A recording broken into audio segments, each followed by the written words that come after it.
And what up for those of you on the YouTube channel? Make sure you subscribe, like, talk some shit, say something in the comments. Nobody ever says anything. Who's this guy? Yeah, I know, exactly, right? Exactly. Colonel Sanders, good late morning. But the schedule changes sometimes. You know, we had late game last night. We'll go over that. They played an hour and a half. We got about 30 outs in an hour and a half, which is awesome, between two arms. We got a lot of work, a lot of base running. We got to watch about 15 runs. Some defensive situations, infield in, and guys going on contact and tagging up and bunting guys over and all sorts of stuff. It was awesome. So this is your late morning mime. Money is made early in the morning. For those of you guys on the West Coast, it's probably, you know, roll that thing up time.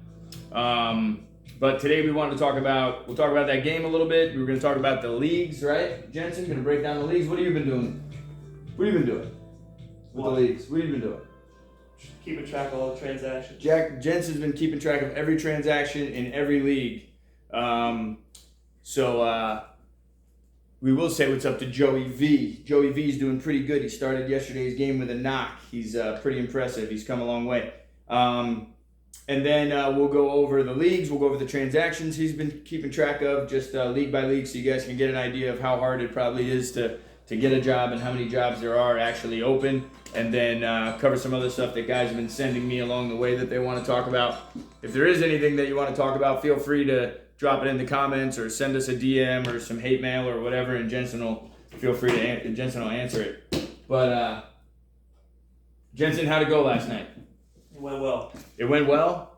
Ugh, I didn't think it went well. But it was good work. I thought it was quality work, but I don't think it went well. But what about it for you do you think went well? This is a game that was like 12-1. We had to mismatch some defense and leave some holes on defense because we like to do a two-man outfield and cover some more ground and things like that. We have guys rotating for at-bats back and forth and going out and playing extra defense after their at-bats. So it's a little bit of a scrimmage, but in an hour and a half, hour and 45 minutes, it's really amazing how much work these guys get in. So what about it? Were you faced this way, or you were one of those kids sitting in the back of the class and just what about it went well? What did you think? We got a lot of work in the short amount of time we were out there. Well, don't just say what I said.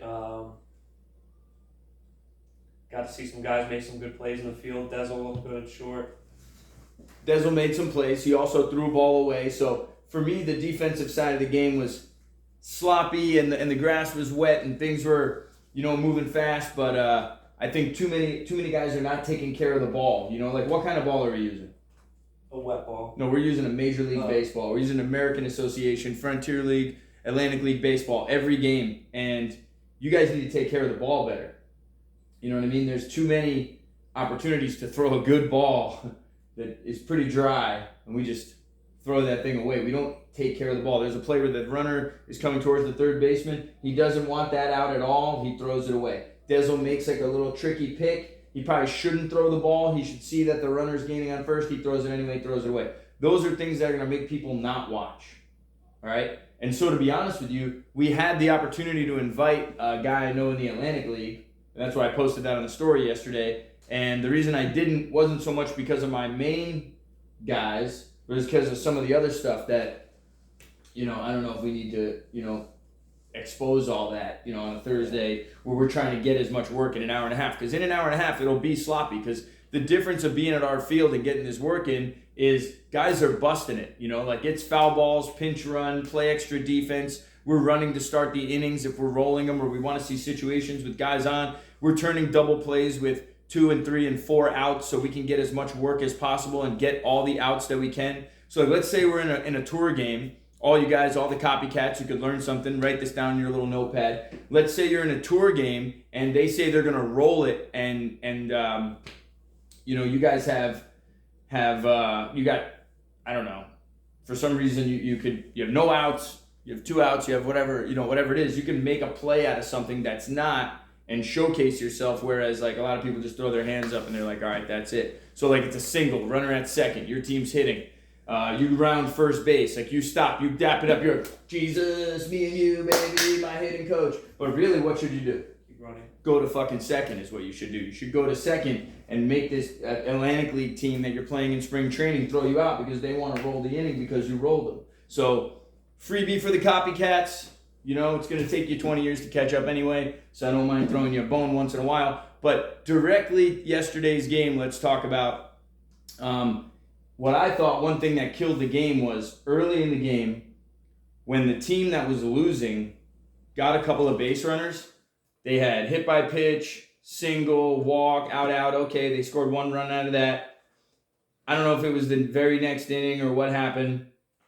But a guy drops a sac bunt for no reason, kills the momentum. Like the other team's already scoring runs. You don't need to give up an out and sac bunt. I understand maybe trying to bunt for a hit, but that guy's at the bottom of the lineup. It's an hour and a half. He's probably getting 2 ABs. That's a time to be smart. I don't mind Vidiello's bunt early in the game because he's going to get 3 ABs. You know, it's going to turn over one more time as long as the game doesn't come to a screeching halt. But those are things to notice in baseball that guys don't pay enough attention to, because when you're in a tryout setting or like any situation, you're at a tryout and it's about to rain or like whatever. You got to notice the situation and take advantage of it. And that's why I kind of like the 8 o'clock fire drills that we have. And even the 9 o'clock tonight will be 45 minutes of live ABs with 2 arms throwing, 1 guy signed. And we'll probably chase the foul balls the way that guys are treating the balls. And I think that's a whole nother lead into another conversation for the 16 or 18 guys that were at this game yesterday that they need to learn from. You know, when guys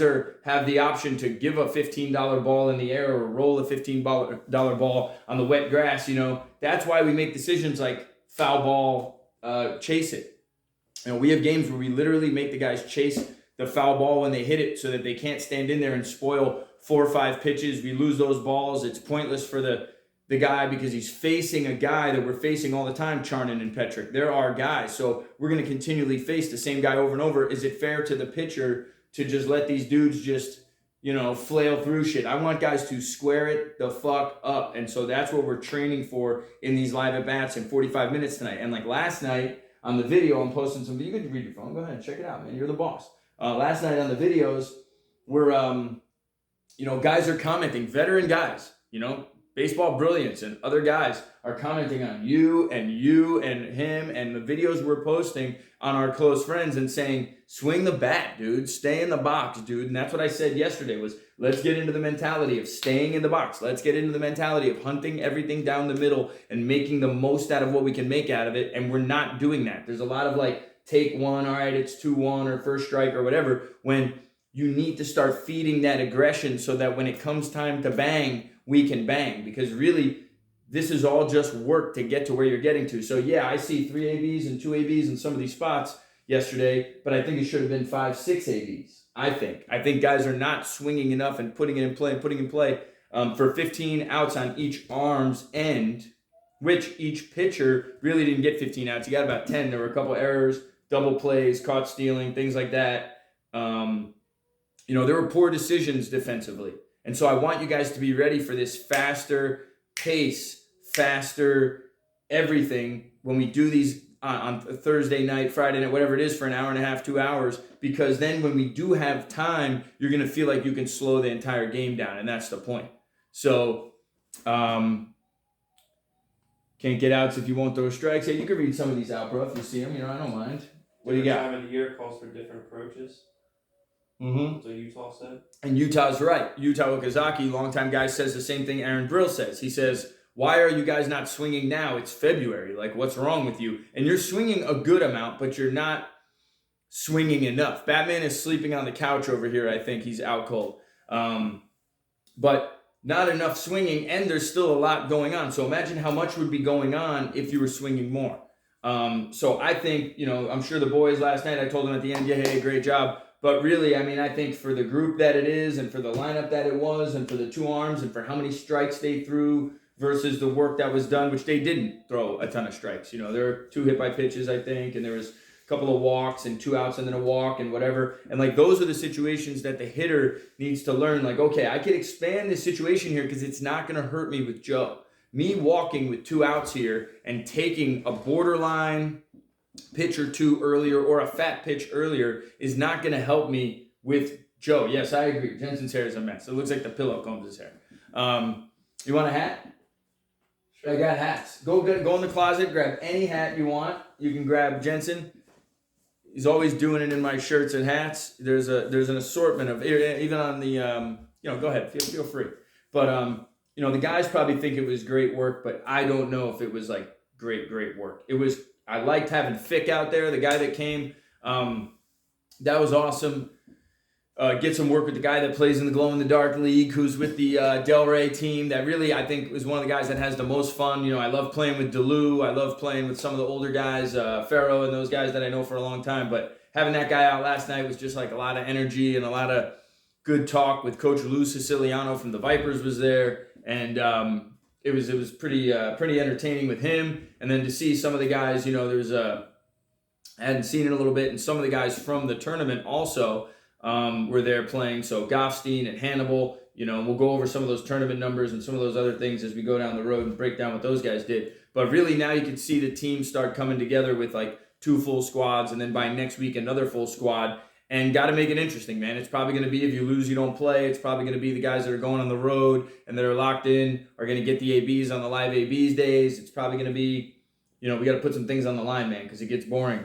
But games like this you don't want to see happen if you're the offensive team getting a lot of runs out of it, and it's because of some of these walks, errors, whatever. Then take that opportunity to practice some of the things that you can practice in this situation, in this setting offensively, that guys need to start to wrap their minds around, because it's not going to be this we get in and swing at the first 2 pitches every time and do damage and we score 8 runs kind of game. It's going to be those games where you grind out those at-bats, those long ABs, and work. And we're not supposed to do that right now, so that's the tricky part. You got to figure it out. Oh, you got the smoking blunt baseball. Wow, take a look at that thing. Go ahead, dude, put that thing. Get up in there, man. Look at that thing. That is the Kingsbridge Angels smoking blunt baseball. Show the YouTube viewers there. If you're on YouTube, subscribe just so you can see more of these hats and the beach bums. Both these things are over 10 years old. South Florida beach bums and the Kingsbridge Angels from back in the day in the Northeast. Those leagues, man, wow, that was, the baseball was smoking a blunt. That's what was going on. So in this game, you see some positives and you see some good things, and there were some well-struck balls, and there were some nice diving efforts in the outfield, and there were, but there was also a back-end caught stealing play that can't happen from a rookie that he's got to kind of know is going to happen, especially when I'm the rookie and the guy with more experience is on base in front of me. We play the same position. I'm kind of following his lead. You don't have to go there, runners on the corners, and you create yourself another opportunity to then go, because you see that he's got third base.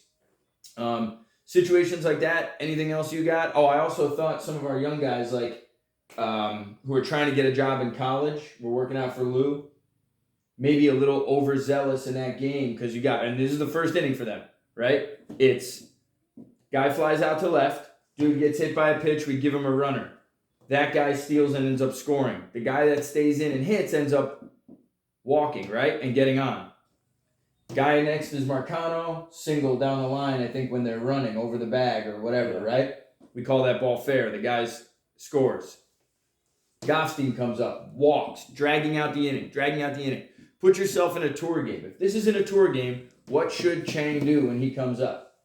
I get that there's a runner maybe in scoring position, I think, but that field is too small and the outfielders are too good to just wave at that fly ball. He hits a fly ball first or second pitch, and then Hannibal comes up, fly ball first or second pitch. When it was grinded out at bat, single, grinded out walk, hit by pitch, and the first guy flew out. So you got 4 ABs that aren't even quality, because to me, quality is pitch you're looking for, get it, barrel, knock, or out, whatever, that's quality at bat. But you get these 4 ABs where you score 1 run and don't even have a quality at bat, really. Maybe the Marcano mistake that he pulls down the line, and then the next 2 guys go in and just totally fucking kill the momentum. And that's what guys have to be able to see ahead. So while Chang and Hannibal are watching 1, 2, 3, 4, 5 ABs in front of them, it's like, what's developing here for me? And the same thing happened in the Mariners tournament, the Saguaro Mariners tournament. We'd have a good inning, score some runs, and then you lay off. And that's baseball. You are going to lay off, at some point. But for our guys that are going on the road and, things are going to happen. The guy's going to get ahead 0-2, and it's just going to be what it is. You're going to make contact with a second strike or something, trying to drive a run in. But if it's a job tried, not fly ball to left, fly ball to left. If it's like a ball driven the other way, or a ball hit up the middle on the ground, or a ball that makes a fielder move or something, then I appreciate the effort more, and you're going to get more out of the work. So I think that's a big part of it for the guys that are in this game. I understand it's an hour, it's a rush, we're flying through it. But to be that good and that detailed in that short amount of time is how you're going to end up training yourself, and that is what you're doing, is training yourself to be that good to execute those situations the whole way. You know what I mean? So, anyway, what else you got on the game? Utah said some good stuff on the comments again. What does Utah got? If you can't find the zone with your fastball, always know that you can reset pitches 3-0. Sliders get people back in the zone more often than 3-0 fastballs. Yeah, and you shouldn't be 3-0 on Thursday night, or Wednesday night or whatever it is. Also, things to notice, like when we're playing against the same guys, these lineups, Dez, Marcano, these dudes we know, Bujos, Hurd, Vitiello, Jensen. Bravo's in there. I don't remember which AB that it was, but let me make sure that I give him credit because this guy's almost the MVP. He's 2 for 3 with 3 RBIs, a double, 2 runs, a bag. And his bag is a delayed steal that he gets every time, and everybody can see it coming and nobody says anything. I think in the first inning, I don't know if it was Vitiello or somebody else, stealing second in front of Goffstein at third base. Like, it's right in front of you right there. Like, this is the time, like, you have to say it. Like, you got to speak up. It's February. And so you allow Bravo has a pretty good day. I mean, also the absent outfielder, I don't know how that plays, but Vitiello also a good day. I think he was perfect, getting on base, 2 for 2 with a double, maybe a walk. I think maybe he tripled, I'm not sure. Arico with a well-struck ball, triple, guys running the bases. It was good to watch. It's great work, but in your mind, you have to make it quality before you ever get there, and then while you're doing it, it's a lot to put on yourself. It's a lot of responsibility and a lot of feedback you're gonna get and a lot of feelings you're gonna get from it. But definitely start to embrace some of those games and what I'm talking about with how serious it is, because it is very serious. And I really do appreciate you got signed shortstop in the Pioneer League going out there balling out for no reason. Signed USPBL player out there balling out for no reason. You got guys that have been here for 4 months playing hard, diving around, hitting the ground. You got guys that just played 6 games in 3 days and came down from the Northeast who are probably definitely still banged up from that. They just got 20, 25 plate appearances that week. You got catchers that caught 7 games last week. You got a guy that drove from Tampa just to throw the 15 outs. You got a guy that throws once a week and was getting 5, 6, 7 batters in a row. He faced 2, 3, 4, 5. Then he faced 2, 3, 4, 5, 6. Then he faced 1, 2, 3, 4, 5, 6. He faced more than 5 guys every time, to get the work. That's absolute quality. So if you want to be part of something like that, if you want to get an idea of what I'm talking about, man, I mean, you can listen to it or you can come down and get after it. But that's what I got for last night's game. Tonight's going to be the live. Friday, we got a BP and then a game. Saturday, a doubleheader with a former 40-man roster and some signed players coming down and throwing. It's going to be some pretty good competition on Saturday. And then Sunday, the Braves game, that game is full. It's for our full-time guys that want to play on Sundays. You could be a full-time guy too. Before I forget, I got 2 things for you. I keep forgetting. My goo and my glue. This is the goo. You know the goo? What is it? Voltaren. You use it? Yeah. Oh, you got it at home? Oh, he's got some Voltaren at home. The Voltaren you can get at what? Walgreens, Target, whatever. It's arthritis. I would use it on all the joints, not the muscles, but the joints. The in between, I would use something different. But get your Voltaren, and you know about this? Yeah, I read that. Oh, you read that? Yeah, people have been asking me about that. The 4 agreements. If I'm you guys, somebody was asking me to drop a recommendation of something that other than take care of your feet. So. And it's exactly what we talk about, the first 3, episodes of this thing, if you've been watching 4 episodes, and it's exactly why I'm kind of speaking out, because this is exactly what was wrong and is wrong with a lot of young players, is that they might say that it's like this, but it's not really like this. And the difference people want to know between me and everybody else is really, and maybe Jensen can tell you if I'm full of shit, but, do you know the agreements? Been a while. Oh, it's been a while since you escaped the library. I read every day. You read every day? Yeah. Fighting ignorance. Do you know one of them at all? Yeah. You don't have an idea? I forget, yeah. No idea? You forget? Yeah. God damn it, Jensen. Well, one of them is to be impeccable with your word. You know that one? Yeah. Are you impeccable with your word? I like to think so. You like to think so? Who cares what you like to think? You think I'm impeccable with my word? Yeah. Yeah, but we do lie on purpose. Like yesterday, we came up with a little lie on purpose because we got to like motivate some people to do some things. But otherwise, that's a planned, Yeah. But I can't be full of shit, And so that's one thing. I don't know if anybody that's praying over you after your tryouts is impeccable with their word. But what about don't take it personally? You take things personally? Yeah. Yeah, you do. Yeah, for sure you do. Everybody does. All you guys do. So that's number 2 is don't take it personal, especially when I'm shitting on you like this. Just don't get offended. I learned to not get offended or take it personal a long time ago. Trust me. They were making baseballs that said Joe Torre hit 100 in the California Winter League. They were hitting me in the head on purpose. Guys were paying people to hit me on purpose, like for my whole career. So I can't take it personal, man. I'm used to it, Don't make assumptions. You make assumptions? Yeah. Yeah, man. I try not to too, but it's one thing to try to see the future. It's another thing to make assumptions. And then the last one now that you know the 3 of them? No. Oh, come on, Jensen. It's always do your best, Yeah. Do you always do your best? Yeah. Always, you sure? Yeah. Never fuck around, never slack off. Oh, good for you. Do you think I do my best? I like to think so. You like to think so? Jesus, what's with this you like to think so shit? What do you You be mean? honest. If you don't think I do my best, I'd like you to tell me, like, hey man, you don't do your best, or you're full of shit, or you assume like a motherfucker. When I'm like assuming things and we're like guessing things about people and we're like talking about all these situations, like how often aren't we wrong or am I wrong? Sometimes. But not very often. Yeah. Because we can see by the numbers like what's gonna happen. Yeah. So really, it's more of like a calculated approach. I really don't like to guess because you don't know. Like every time somebody loses something, I love when somebody loses something. That's how you find out about everybody. What do they say? I lost my shit. You lost your shit? No. Did you? No. Oh no, but someone loses something and they say, "What is there a comment or something?" You want to read? What? No. I'm just looking at it. Oh, but when someone loses something, they want to assume, I lost my shit. That guy stole it. Like that guy took my shit. You ever heard that? You ever seen that? Right? And what do I always tell them? You don't know? I say look for it first. Like give it a day. It'll pop up in your trunk. It'll be in your house. It'll be somewhere. Because before you go accusing 7 dudes that, all look the same that didn't do it, don't paint yourself into a corner because that's exactly what's going to happen.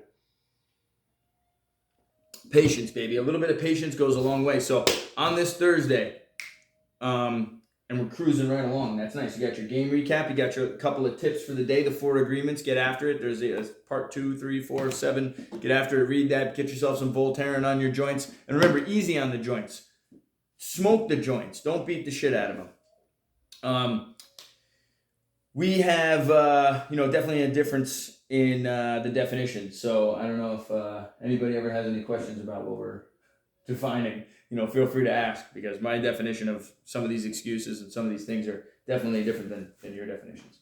But wanted to get after the leagues. I know people want to talk about the leagues. What are the leagues? What are the, what are the leagues? What talk to me. If you're talking to a guy, Jensen, hey, coach. Hey, is this Colin Jensen? Joe Torre gave me your number. Great to meet you. How are you, coach? How do you respond to that?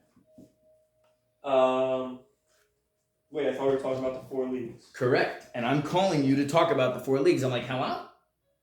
What can you tell me about the 4 leagues? And I say, hey, send a text to Jensen. Well, there's the 3 MLB partner leagues. Well, first of all, why do you let the guy call you coach? Call me Collin. Say, bro, I'm not coach. Nobody's coach. Yeah. Say, the coach of what? Ask them. What am I the coach of? Yeah. And they'll be like, I thought you ran the Black Sox. No? Is that no? Yeah. And then what would you say? To me running. I'm the guy calling you. Ready? You wanna practice? You want me to call you? I'll fucking call you. No. You want me to call you right now? No. I'll call you. No. All right. Hey. Hello? Hey, is it Colin Jensen? Yeah. I got your number from Joe Torre. What's up, coach? Tell me about I'm not coach. Oh, I thought, my bad. What are you? You're like an agent? You're like a scout? I'm a player. You're a player? Wow, well, why am I talking to you? Well, what the fuck am I talking to you for? Because I'm in charge. Bet that. Yeah. See how my voice changed there when I found out you weren't a coach? Been working on that move. All right, break down the partner leagues for me. Well, there's the Pioneer, the Frontier, and the American, and the Atlantic League. What's the best league? The American and the Atlantic. Why? Why do you say that? Most big league guys and experienced guys. What's the best league for you? Pioneer probably, or Frontier. So how could the Pioneer or the Frontier be the best league for you and those leagues be the best league? Because I don't have any experience. Because you don't have any experience. So how do guys with no experience get into those leagues? We sign guys with no experience in those leagues all the time. By being around and playing a lot of baseball. How much baseball are you playing? I played 200 games last year and probably got 600 at bats. How many partner league games? 30 or 25. Oh, in the spring training games? Yeah. I thought you were gonna say 0. That's a good answer. See, he's on his toes. That's pretty good stuff. So let's say partner leagues. What's the difference in pay between the Frontier and the Pioneer that you belong to and or that you think you should go in, and the ones that you think are the best, the American and Atlantic? You have any idea? No. You have no idea what the difference in pay is? I know you get paid more in the Pioneer. More in the Pioneer? Yeah. Why is that? Because it's the state minimum wage. Oh, wow. I really need that money because I have an apartment back home and a couch I'm paying for. Right. So the states with higher minimum wage, you get paid more. And then there's Frontier League minimum and maximum, Atlantic League maximum. And then what's the difference in, the experience levels in all the leagues? Do you know? You can only play for your first 3 years in the Pioneer. Not your first 3 years. You can only have 3 years in any league that counts under your belt. So it's not just that you can't play 3 years somewhere else and 3 years there. Yeah. It's any 3 years that total more than X amount of games or X amount of innings or X amount of appearances for pitchers and position players. In the Pioneer League, you can do 3, and then the 4th year you're a franchise player. Yeah. Right? Each team can have 1 franchise player. What's another rule in the Pioneer League? Isn't there an age limit? There is no age limit, but I think people think that there is an age limit. But they do like younger players because it is a different buyout and a different player that they're trying to, advertise to MLB. So being a younger league is how they've gotten a lot of their guys signed out of there with the connections that they had from the managers that are there that are from affiliated ball and the people that are involved from affiliated ball. So the rule though that I was looking for was that 26-man rule, because the 26-man, right, if they pick the guy up at the tryout in either Davenport on February 21st to 23rd, or they pick the guy up April 15th to 17th at Arizona, that guy, if he makes their team, can be the 26th man. And a couple of teams carried that 26th man last year. It doesn't count against your roster. It doesn't count against your salary cap, I don't think either, right? No. So the Pioneer League's got a couple different rules. What's another rule in the Pioneer League that's different than the other leagues? No extra innings. No extra innings. They go home run derby. Do they play 1 extra inning? No. It's just straight up home run derby. They do that to save pitching, obviously. So they might be looking for a different type of player. A lot of times a big time bat that can go in and win them those home run derby games. Do you know how many teams had home run derby games last year? No. A little homework for you while you're over there, but you don't have to do it right now. But I'm saying that'd be good to look at how many home run derby games, and if there really are that many home run derby games, and we really do have that many signed Pioneer League players, maybe we'll practice the home run derby, and what we'll do is we'll have our guys that are going to be like the guys that are signed in the Pioneer League. They probably won't be in the home run derby, so we'll have them just practice what they'd be doing if they were in it. Yeah. Like put your hat backwards, and like get a few water bottles and towels, and like jump around and shit. Like that'd be good practice for Pioneer League home run derby, right? Yeah. Anyway, so difference in the rules in some of the other leagues. Do you know?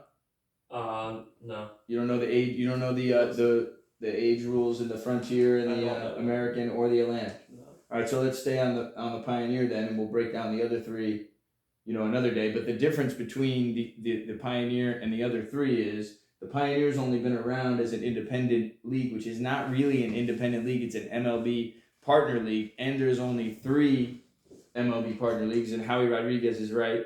The fielding position on defense is also limited. They have the lines on the field. They cross in the middle.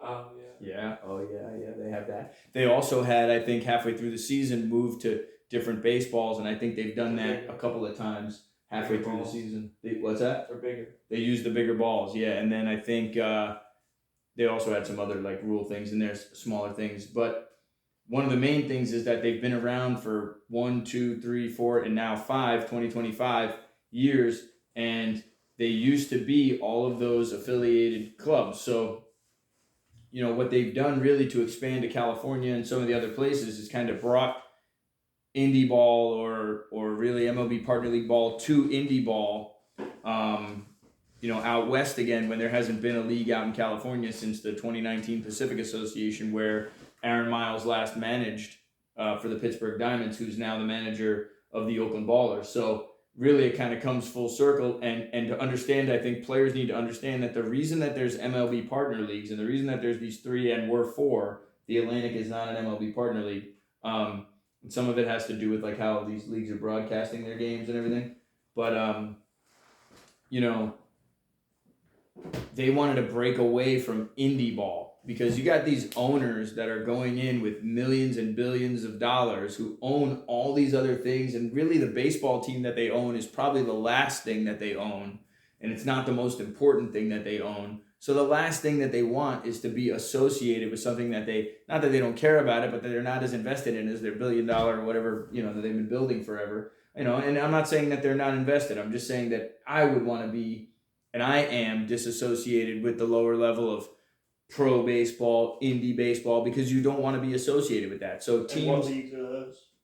Any leagues that are not MLB Partner Leagues. So MLB wanted to be associated with the Pioneer League. They want to be associated with the Atlantic, American, and Frontier because they're using those leagues as their minor league. It was a way to clip those teams, not have the expenses of running all that minor league system and put their money into whatever it is they're going to put it into, and then make indie ball, these 4 leagues, these 4 MLB Partner Leagues, their minor league. So it's really a great way that if Collin Jensen or AJ Arrico or Josh Raywalt or any of these guys are signed with one of these teams, they're basically in the minor leagues. And I think that's one thing that guys forget a lot of times is that you're in the minor leagues when you're signed to an MLB Partner League. And if you're in just below that, whether it's the next guy up to be in an MLB Partner League or in another league that's close, maybe the Draft League or the USPBL or something like that, where you could work your way up, the Empire League where you can get signed to go somewhere else. If you're in that situation, you're actually pretty close to the minor leagues. But at the same time, you think about how many teams there are and what everybody's doing and what everybody's actually involved in to try to get signed, and then you could think also, wow, I'm really far away from this. But however you want to think about it or wherever you realistically are, that's the truth of what it is. I mean, there's the big leagues, there's the minor leagues, and then the other thing that I think a lot of players don't consider and need to consider is that there's no, you guys are never really accounting for how many players are overseas, and you have to. Because all those guys that are playing at the same time as indie ball or partner league ball and whatever is going on, there are a lot of players still playing year-round that are prospects. And that's, I think, another thing we need to talk about, what a prospect is. I think a lot of guys, not enough times are realistic with being a prospect for MLB. And even a free agent, right? So, are you a free agent? Yeah. Why? I don't have a team. Because you don't have a team? I don't have a team. Am I a free agent? Yes. So I'm a free agent? What about you, Mom? You don't have a team. Are you a free agent? Yes. What about your girlfriend? She doesn't have a team. Is she a free agent? Why? Why are you a free agent? Why do you get out of college and become a free agent? You don't. So you're not a free agent. Okay. I mean, at least in my opinion. It's like the same thing we talked about yesterday with the guy retiring in the Frontier League. It's like he didn't retire. He quit baseball. The way that you think about it from a big league perspective or not, and I've spent more time around those kinds of minds, and so that's how my mind works. I would never say that I retired. I joke around with you guys, but I mean, I quit a long time ago.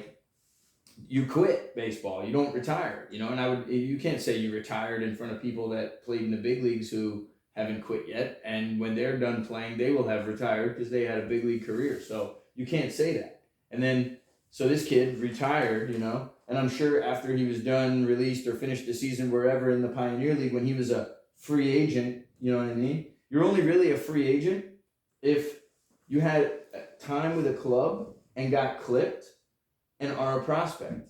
You're not a free agent if you were never anywhere and you just want to play.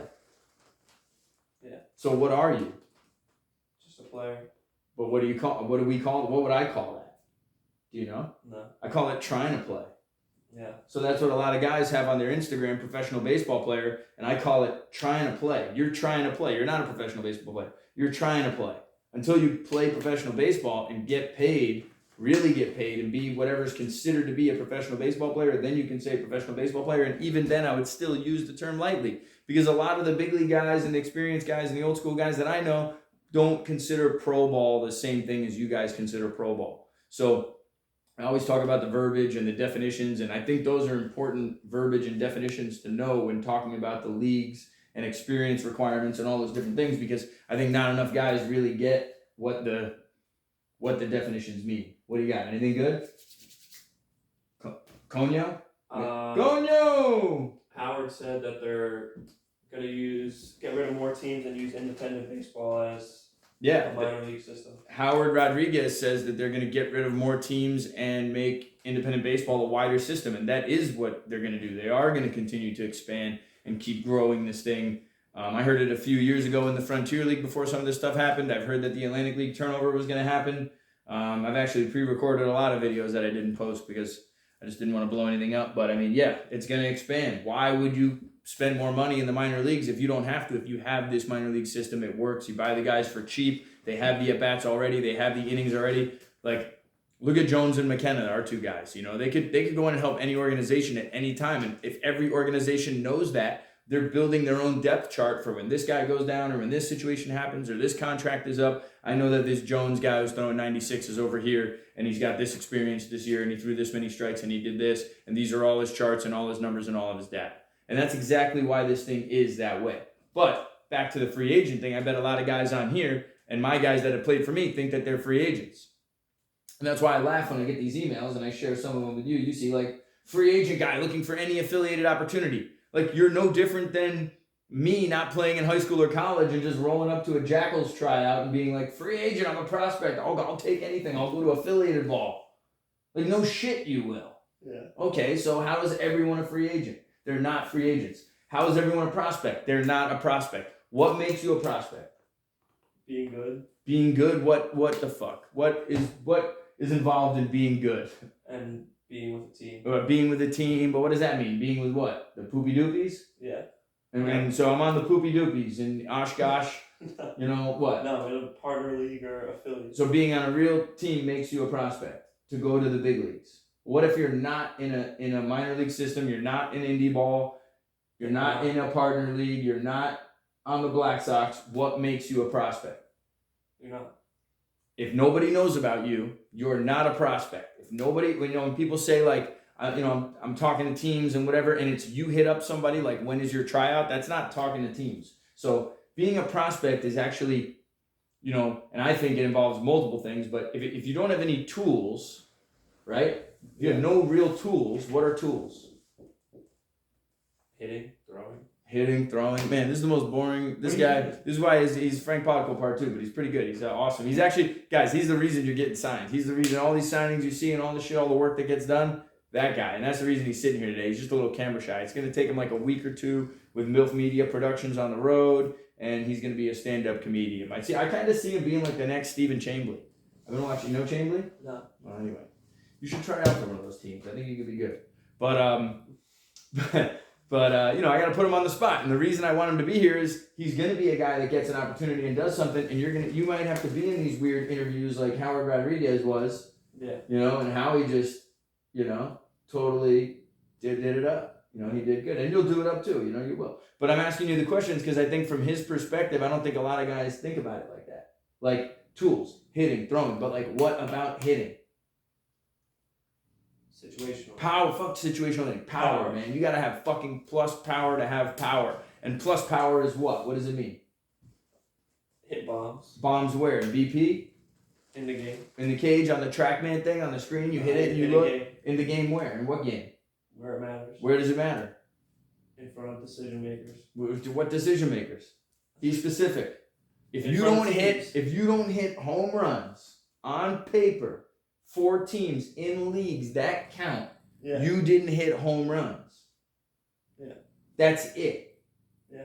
So it's not just hit bombs in BP. It's not I went to this workout and I hit a home run off this guy. It's not I went to this workout and I hit 2 home runs and a double off this guy. It's if you did it with me and you have 40 doubles and 20 homers and I can vouch for it, but I can also say, like, yeah, some of it was like, serving it up and the dude hit it out. But then you go to a partner league and you hit 20, and then you go to winter ball and you hit 20 and you hit 60 on paper, then you hit 60. Really, you hit 40, and you just had the bonus of hitting another 20 on the side. So they count for Jimmy Smybert when he has to literally hit homer for homer for homer to be the best home run hitter here to get his visa.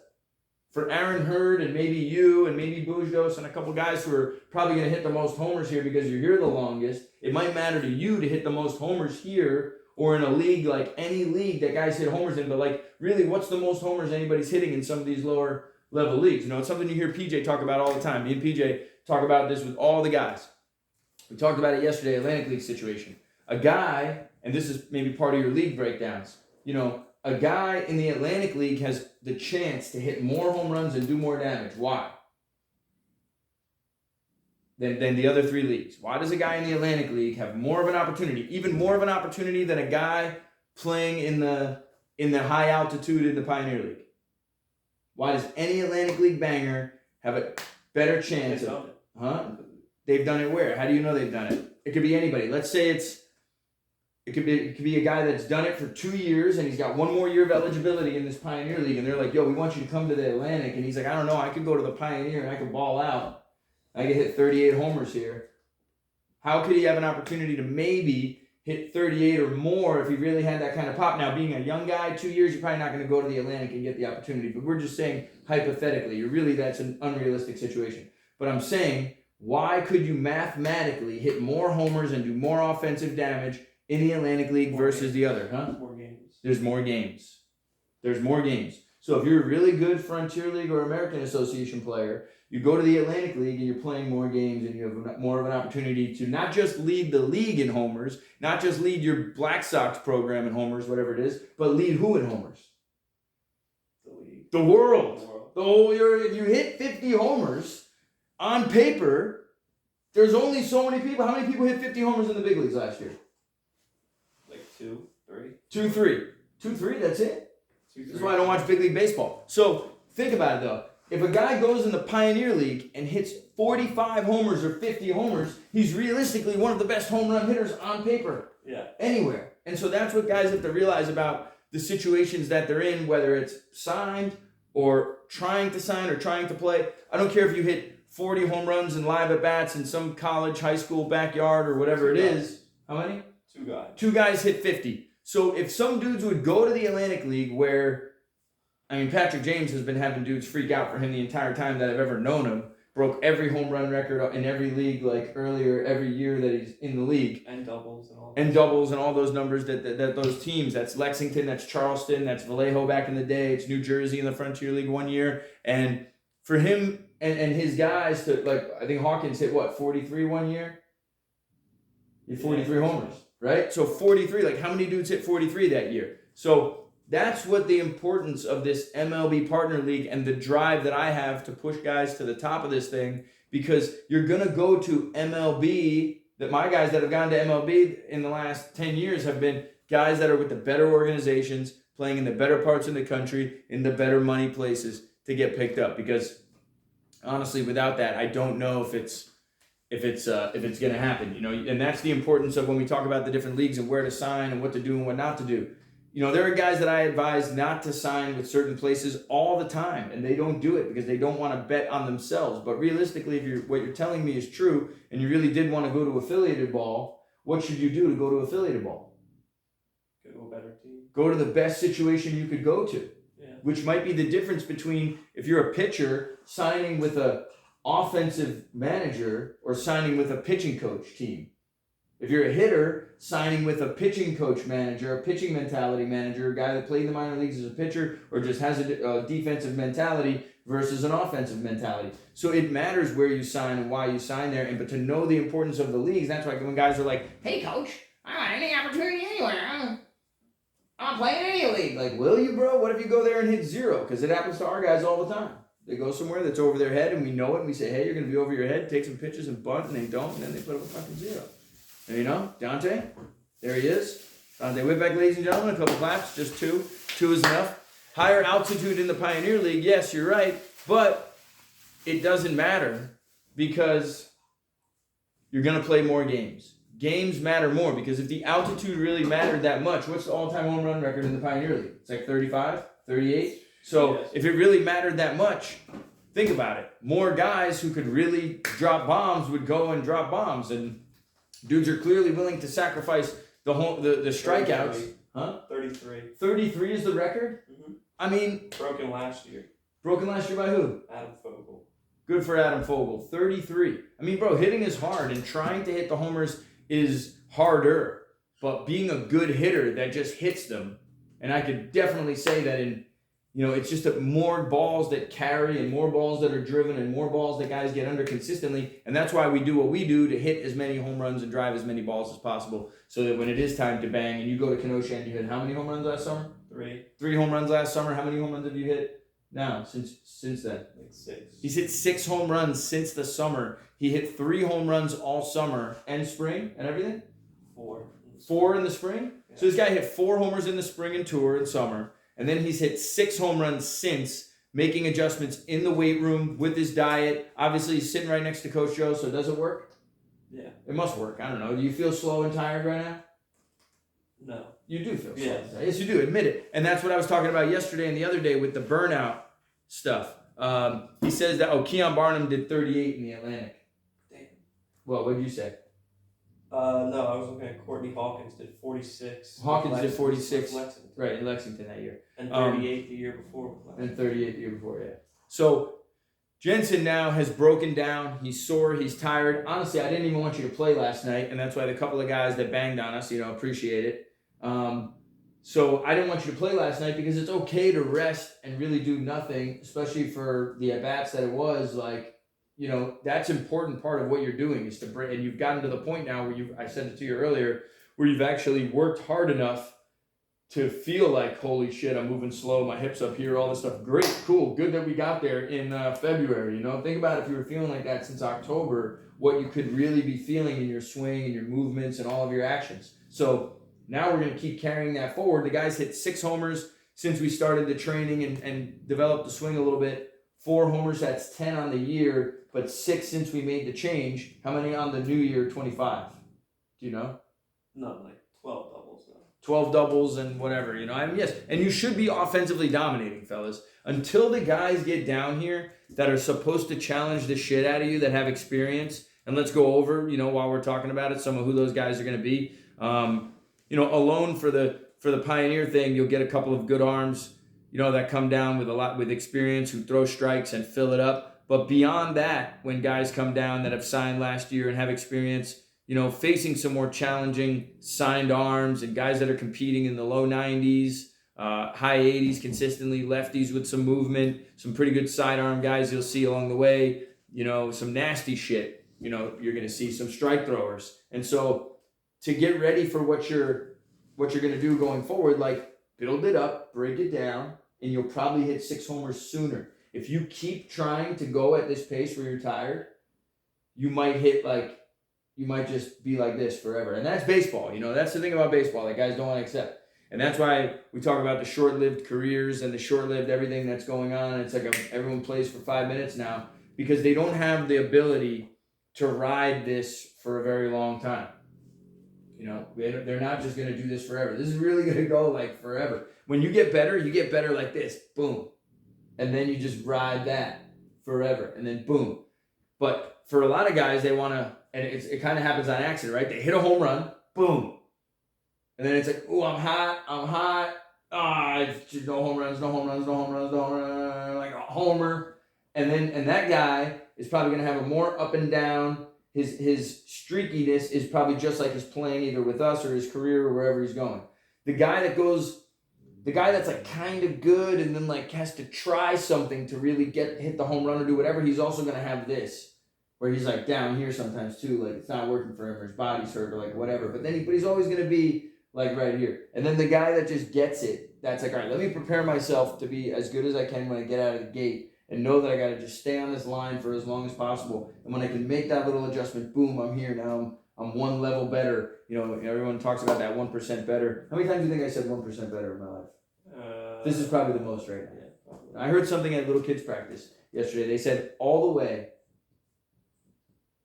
through or something. All the way Through what? On a cutoff play. Oh. I never heard that in my fucking life. Have you said that? No. All the way. Never. And fucking, how many times do you think I've said, what was the other one? Good leave. A few times when Vita Sai was around, because we used to bust balls about that. But definitions, the definitions of what it is. So look, you got some Atlantic coverage, you got some Pioneer coverage, you got the Frontier League and the American Association. Maybe we can go over and we'll spend more time on the leagues. But in this last 10 minutes or whatever it is, what is the comparison or the difference between the Frontier League and the Pioneer League? Because you said you might belong in the Frontier or Pioneer League because you don't have as much experience. Why would those leagues want you if you don't have experience? Because it's younger guys. But it's younger guys, but I can get a young guy from affiliate of all the experience. Yeah. There's a guy your age, you're right-handed hitting, first baseman, third baseman, maybe a little outfield, whatever in the minor leagues that's released, and he's a 190 career hitter, and you're like the same strength and the same like everything. Obviously, he's got more IQ. He's been to the classes. He's done all the shit. He got picked up out of some good place, so he's got a better background. So why wouldn't they just take that guy? Well, they probably would. They probably would, but why wouldn't they maybe be able to? Because of the eligibility.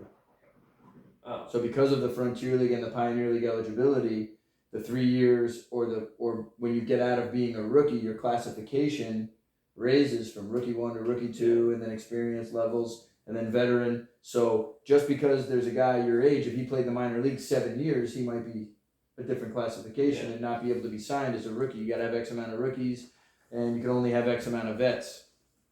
So those are some of the differences. But let's say it's a Frontier League team and they're offering the minimum is like, I don't know, 12 or 1300. I have no idea. You know what's crazy? I was watching the Jackie Robinson movie last night with Rolando Marcano, and they give Jackie Robinson $600 a month to play. Yeah. Back then. I get $600 a month to coach third base in Frontier League. 2025. Anyway.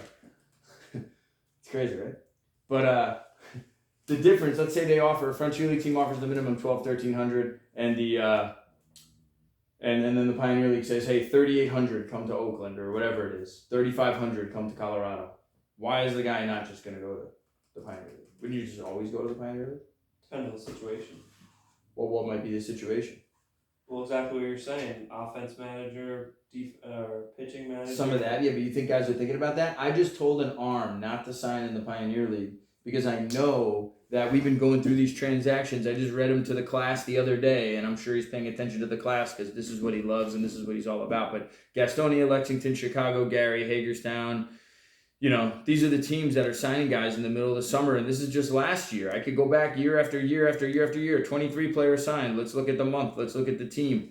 You might not have to wind up in the high altitude or whatever it is, So the teams are here. The signings are here. Cleburne, Charleston, Staten Island, Lake Erie. I mean, all better places than to pitch in altitude. So giving that advice. They're not smart. It's not that he's not smart. What might it be? Need the money. Doesn't need the money, bro. You think He's needs afraid that? to be a free agent. Afraid to be a free agent. Is he even a free agent? Maybe they're still talking to teams, people are interested, but that's exactly the thing. And I think the biggest problem today is guys don't know how to be a free agent because from the minute that they come out of the womb, they want to be at that signing table and they're like this. They're like mom and dad. They're like, fuck it, right? That's what it's all about. And then guess what? A year later, where are they? Back home. Different signing table. On a different table, getting transferred to somewhere else, doing something different with a different girl named Ashley with blonde hair, And then a year later, where are they?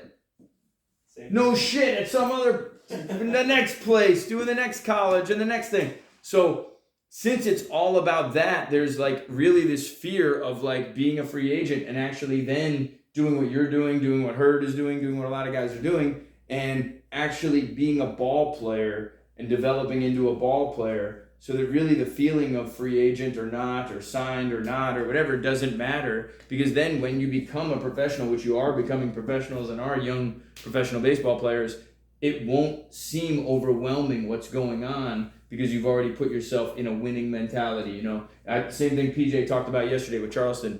We were talking to players, you know, just what kind of guys we're looking for or whatever. And he's like, winners, you have to have won. You have to win, want to win, and have won somewhere. You have to be around me, you know? And so you guys doing what you're doing, Black Sox guys doing what they're doing, guys going on the tour to win those games, guys playing meaningful summer games and trying to get picked up out of it, guys playing last night at 9 o'clock at night or whatever it is, really busting that ass in those games is really why you guys are probably better than the minor league guy that hit 190, because that guy may have struggled and oftentimes struggled when being in the minor league system, and a lot of you guys can't put yourself in this situation, but why might he have struggled? Couldn't handle it. Couldn't handle what? The life. What life? Travel. It's easy life, baby. These cats are living a good life. Travel, the pressure. The pressure of what? Making it to Think these cats got pressure, bro? They're at a signing table when they're 17. Yeah? You know what I think it is? What? And I know that it is why guys struggle, and it happens a little bit in indie ball, but not as much, is because what's going on in the minor leagues? You know, every day. On every organization. There's transactions. There's moves being made. Guys are going up and down. Dudes are playing their way up. And sometimes they're watching these other guys from other levels and on their team going up. And guys are struggling to compete with that. You know, I had a guy, Ed Barham, who signed with the A's. And then he came out and I signed him with Ogden a couple years ago. He still plays for my brother. He's with the Team X, bro. It's great. He hits a homer every time I see him. Makes a play every time I see him. It's crazy. He was a pitcher. And I asked him, I knew the answer already, why his numbers changed after being like a bona fide guy in school and then going to minor league ball and putting up high ERA and walking guys. And it was exactly because he was trying to pitch his way out of there because he saw other guys pitching their way out of there. And he's like, I need to strike everybody out. It's the same thing that happened to Jake Carroll last summer. It's the same thing why going to the Northwoods League after college is no good for you, because your numbers change because you think you need to strike everybody out to get signed when you don't even know that you ain't getting fucking signed. There's no point in even doing that. You might as well just keep putting up good numbers and get to a partner league, because that's the only place you're going to get signed out of unless you are ungodly in 97 and signed to affiliated ball. Like, I want to know how many guys that went to all these scout days recently were blowing shit up and signed an affiliated ball free agent. It didn't happen. It doesn't happen. You know what I mean? Unless there's already other things in effect where, okay, if he doesn't do this, he's going to go here and do this or whatever, so let's sign him. And the guy probably already has experience. It's probably more than explosive. It's not your build-up guy that just played 1 year of indie ball that's now 95 and has no proven numbers despite what's even on the computer. So understanding that, understanding minor league baseball, but understanding why a guy would rather go to one place versus the other might just be the misunderstanding of the leagues. What's that guy's name that hit the 38 home runs? Adam Fogel. If he goes again and hits 38 home runs this year, he's the back-to-back all-time leading champ. He'd have 76 home runs, right? Yeah. If he hit 76 home runs in the Atlantic League, would he would have more home runs than anybody else in the last 2 years?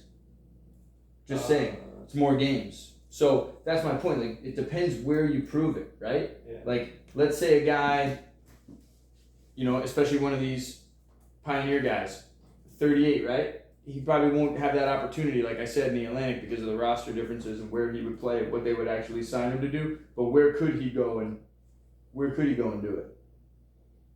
American. Or Frontier. in the Frontier. If he goes to the Frontier, he's still a young player and he hits 38. What's the Frontier League home run record? And this is where, like, players, when I talk to them about where you want to go, what you want to do, like, it only matters if you have the tool power. 36. 36? So if this kid goes to the Frontier League and hits 38, he breaks the record. Do you think he gets signed to affiliated ball? Maybe. Maybe? Yeah. What was the home run total? What was the most home runs last year in the Frontier League?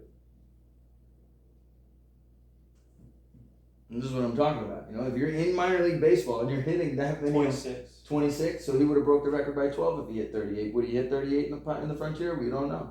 But if he hit 38 or he hit 35 or even if he hit 30, do you think he'd be closer to affiliated ball? I don't know. But these are the questions that I think players are not asking.